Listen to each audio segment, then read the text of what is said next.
శశికళ వర్గానికి గట్టి దెబ్బ తగిలింది.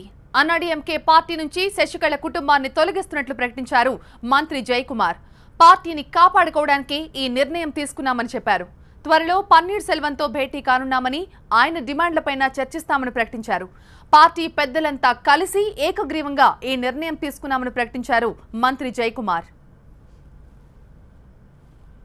And decided entire according to the views of the basic party men, all district secretaries, all headquarter secretaries, all MLAs, all ministers. Their all intention is to dealing the TTV Dinakaran's family. 122. That only I already previously told my in interview. So that we will form a committee. Committee will run the party. అందరూ ఊహిస్తున్నట్టుగానే పన్నీర్ సెల్వం, పళనిస్వామి ఒక్కటయ్యారనే వార్తల్ని నిజం చేస్తూ AIADMK party నిర్ణయం తీసుకుంది. RK Nagar ఉప ఎన్నికల్లో శశి వర్గం నుంచి దినకరన్, పన్నీర్ వర్గం నుంచి మధుసూదన్ బరిలోకి దిగారు. అయితే విచ్చలవిడిగా డబ్బు పంచారని ఐటీ దాడుల్లో తేలడంతో ఈసీ ఈ ఎన్నికను రద్దు చేసింది. ఈలోపే దినకరన్ చట్టం ఉల్లంఘన కేసు, ఈసీకి లంచం ఆఫర్ చేశాడనే కేసు చుట్టుకున్నాయి. దినకరన్ పీకల్లోతు కష్టాల్లో పడ్డ మరుక్షణమే ఈపీఎస్, ఓపీఎస్ అభిప్రాయాలు కలవటం తమిళనాట సంచలనంగా మారింది.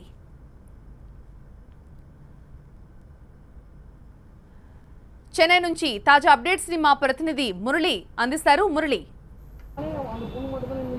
తమిళనాడు రాజకీయాల్లో ఇదొక బిగ్ బ్రేకింగ్ అని చెప్పాలి. ఒక మేజర్ డెవలప్మెంట్. కొద్దిసేపటి క్రితమే మంత్రుల ప్రకటనతో ఒకసారిగా ఎవరైతే గత కొద్ది రోజులుగా కూడా శశికళ వర్గం వెంట, అంటే శశికళ వెంట ఉన్నటువంటి చిన్నమ్మ అంటూ ఆమె వెంట నడిచారు, వాళ్ళంతా కలిసి ఇప్పుడు ఒక కీలకమైనటువంటి నిర్ణయం తీసుకున్నారు. శశికళ భవితవ్యానికి, శశికళ వర్గానికి సంబంధించి చెల్లు చీటీ పడుతూ ఒక నిర్ణయాన్ని మంత్రులందరూ కలిసి మీడియా ముందుకు వచ్చి ప్రకటన చేశారు. నిన్నటి నుంచి కూడా ఏదైతే ప్రచారం జరుగుతుందో ఇది ప్రచారం కాదు, ఇదే నిజమని తేటతెల్లం చేస్తూ వారు చేసినటువంటి ప్రకటనతో ఒకసారిగా అందరూ కూడా ఎదురు చూస్తున్నటువంటి ప్రకటన అన్నాడీఎంకేలో ముఖ్యంగా కేడర్.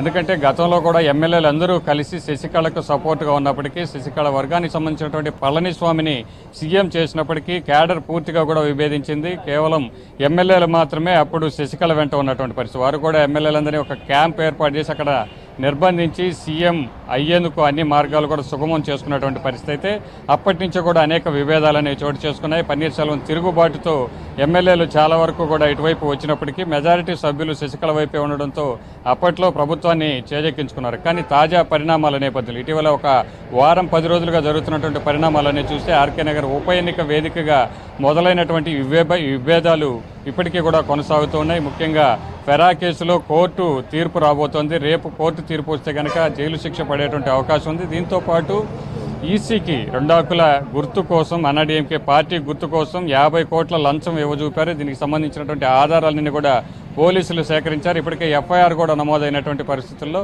రేపు టీటీవీ దినకరన్ కూడా అరెస్ట్ చేసేటువంటి అవకాశం ఉంది. సో ఇటువంటి పరిస్థితుల్లో కూడా శశికళ కుటుంబాన్ని కొనసాగించడం పార్టీకి అంత మంచిది కాదు. పార్టీ గుర్తును కాపాడుకోవాలి. పార్టీ భవిష్యత్తు దృష్ట్యా ఇలాంటి కఠినమైనటువంటి నిర్ణయం తీసుకోక తప్పదని మంత్రులు, పార్టీ సీనియర్లందరూ కలిసి ఒక కీలకమైనటువంటి నిర్ణయం తీసుకున్నారు.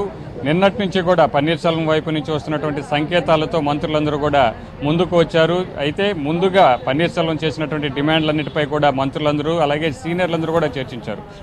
ముందుగా శశికళ జయలలిత మరణంపై శశికళ పాత్ర ఉంది, ఆమెపై విచారణ జరిపించాలి, సిబిఐ విచారణతో నిజాలను నిగ్గు తేల్చాలన్నటువంటి పన్నీర్ సెల్వం డిమాండు. అలాగే దీంతో పాటు గత కొద్ది రోజులుగా పార్టీలో నెలకొన్నటువంటి ఈ అంశాలతో, ఈ విభేదాలతో పార్టీ నుంచి చాలామందిని కూడా సస్పెండ్ చేశారు. వారందరికీ కూడా న్యాయం చేయాల్సి ఉంది. అలాగే పార్టీ చీఫ్గా తనను ఎన్నుకోవాలన్నటువంటి శశికళ వర్గానికి చెక్ పెట్టాలని మొదటి నుంచి కూడా చెప్తున్నటువంటి పన్నీర్ సెల్వం వర్గం ఈ డిమాండ్లతోనే ప్రస్తుతం ఈ చర్చలకు సిద్ధమైంది. అయితే ముందుగా మంత్రులందరూ కూడా శశికళ కుటుంబాన్ని బయటికి గంటేస్తుంటే పార్టీ నుంచి తొలగిస్తూ ఒక నిర్ణయం తీసుకోవాలి. నిర్ణయం తీసుకున్నట్టు ప్రకటన చేసిన తర్వాత మాత్రమే చర్చలకు వస్తానని అంగీకరించినట్టు తెలుస్తుంది. ఇందులో భాగంగానే మంత్రులందరూ కూడా మురళి కేవలం దినకరన్ ఇష్యూకి భయపడే, ప్రభుత్వం అస్థిరపడుతుందని భయపడి పళనిస్వామి టీం ఈ నిర్ణయం తీసుకున్నారా, లేకపోతే శశికళ ఎప్పుడైతే జైలు పాలయ్యారో అప్పటి నుంచి కూడా పరిణామాలు మారుతూ వచ్చి ఇప్పుడు అవి ఒక కొలికి వచ్చాయనుకోవచ్చా?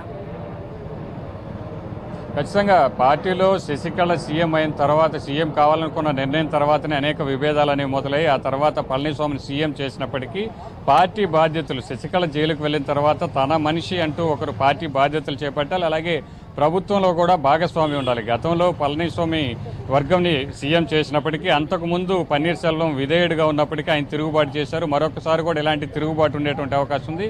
ఇందుకోసమే తన కుటుంబంలోని ఒక వ్యక్తి సీఎం కావాలి లేదా మంత్రి అయినా ఉండాలన్నటువంటి ఒక నిర్ణయంతో ఆర్కే నగర్ ఎన్నికల్లో పోటీ చేయించడం, అక్కడ జరిగినటువంటి అక్రమాలు కావచ్చు, వరుస కేసులు వెంటాడుతున్నటువంటి నేపథ్యంలో ముందు నుంచి కూడా అనేక క్రిమినల్ కేసులు కుటుంబ సభ్యులపై ఉన్నాయి. అలాగే దినకరన్పై కూడా పార్టీలో మంచి అభిప్రాయం లేదు. ఆయన పాత్రపై ముందు నుంచి కూడా వ్యతిరేకతలు వస్తున్నటువంటి నేపథ్యంలో కేంద్రం కూడా శశికళ కుటుంబాన్ని టార్గెట్ చేసింది. ఆమె పరిపాలన కావచ్చు, ఆమె భాగస్వామిని ఏమాత్రం కూడా అంగీకరించేటువంటి పరిస్థితి లేదు. ముఖ్యంగా ప్రజల్లో, తమిళనాడులో ఉన్నటువంటి ప్రజలందరూ కూడా శశికళ నిర్ణయానికి, శశికళ నాయకత్వానికి మొదటి నుంచి కూడా వ్యతిరేకంగా ఉన్నటువంటి పరిస్థితుల్లో ఖచ్చితంగా ఒక నిర్ణయం అయితే తీసుకోక తప్పదు. గతంలో ఏదైతే ఒక పొరపాటు చేశామో పన్నీర్ సెల్వం వెంట కాకుండా శశికళ వైపు వెళ్లడం ద్వారా వచ్చినటువంటి ఈ చిక్కులన్నీ చూస్తే కనుక భవిష్యత్తులో పార్టీ నిలబడేటువంటి అవకాశం లేదు. పార్టీ గుర్తు కూడా కోల్పోయేటువంటి అవకాశం ఉంది. ఒక కార్యవర్గ సమావేశం పెడితే కనుక అది ఖచ్చితంగా పన్నీర్ సెల్వం వర్గానికి అనుకూలించేటువంటి అవకాశం ఉంది. ఎమ్మెల్యేలందరూ కూడా శశికళ వెంటే ఉన్నప్పటికీ పార్టీ క్యాడర్ దాదాపు కూడా పన్నీర్ సెల్వం వెంటే ఉన్నటువంటి పరిస్థితి. అభిమానులుగా వారంతా కూడా కోరుకుంటున్నటువంటి నినాదాలు, డిమాండ్లు ఏవైతే ఉన్నాయో వాటన్నిటిని నెరవేర్చేందుకు పార్టీని కాపాడుకోవాలి. కాబట్టి ఈ విధమైనటువంటి నిర్ణయం తీసుకున్నట్టుగా భావించవచ్చు. ఎస్ మురళి, పన్నీర్ వర్గంతో ఎప్పుడైనా చర్చలకు సిద్ధమని చెప్పారు. ఆ పన్నీర్ వర్గం డిమాండ్స్ ఏంటి? వాళ్ళ వైపు నుంచి ఎటువంటి సంకేతాలు వస్తున్నాయి? సో పన్నీర్ సెల్వం ముందు నుంచి కూడా ఒకటే చెప్తున్నాడు, జయలలిత మరణంపై ఉన్నటువంటి మర్మం ఏంటో తేల్చాలి, దీనిపై సిబిఐ విచారణ జరిపించాలి, శశికళ పాత్ర ఇందులో ఉందని ప్రతి ఒక్కరూ కూడా అనుమానిస్తున్నటువంటి నేపథ్యంలో కుటుంబ సభ్యులే హత్య చేసి ఉంటారన్నటువంటి మాటలు ఆయన చెప్తున్నటువంటి నేపథ్యంలో ముందుగా సిబిఐ విచారణ జరిపించాలి. అలాగే ఎమ్మెల్యేలందరూ కూడా ఎవరైతే గతంలో ఆయన వెంట నడిచిన వారిపై పార్టీ నుంచి సస్పెండ్ చేస్తూ చర్యలు తీసుకున్నారో వాటన్నిటిపై కూడా చర్యలు తీసుకోవాలి. వాటన్నిటిపై కూడా ఒక సమీక్ష జరపాలి. వారందరిపై తిరిగి పార్టీలోకి చేర్చుకోవాలి. అలాగే పన్నీర్ సెల్వం ముందు నుంచి ఏదైతే శశికళ నాయకత్వాన్ని, శశికళ కుటుంబ సభ్యుల పాలనను వ్యతిరేకిస్తున్నారో వారందరినీ కూడా పార్టీ నుంచి తొలగించాలి. సో ఈ ప్రధానమైన డిమాండ్లతోటి ఆయన ముందుకు వెళ్ళినట్టు తెలుస్తుంది. మరోవైపు ఆయన వర్గం నుంచి మాత్రం పన్నీర్ సెల్వం సీఎం చేయాలన్నటువంటి ఒక డిమాండ్ కూడా ఉన్నటువంటి పరిస్థితి అయితే ప్రస్తుతానికి పళనిస్వామి వర్గం మాత్రం ఆయనకు పార్టీ చీఫ్ బాధ్యతలు అప్పచెప్పబోతున్నారు. అలాగే ఆర్థిక శాఖ, గతంలో జయలలిత సీఎంగా ఉండగా ఆర్థిక శాఖ మంత్రిగా కొనసాగారు. ప్రస్తుతం అదే శాఖను ఆయన కట్టబెట్టేందుకు కూడా అంగీకారం తెలుస్తున్నట్టుగా తెలుస్తోంది. Yes, thank you Murali.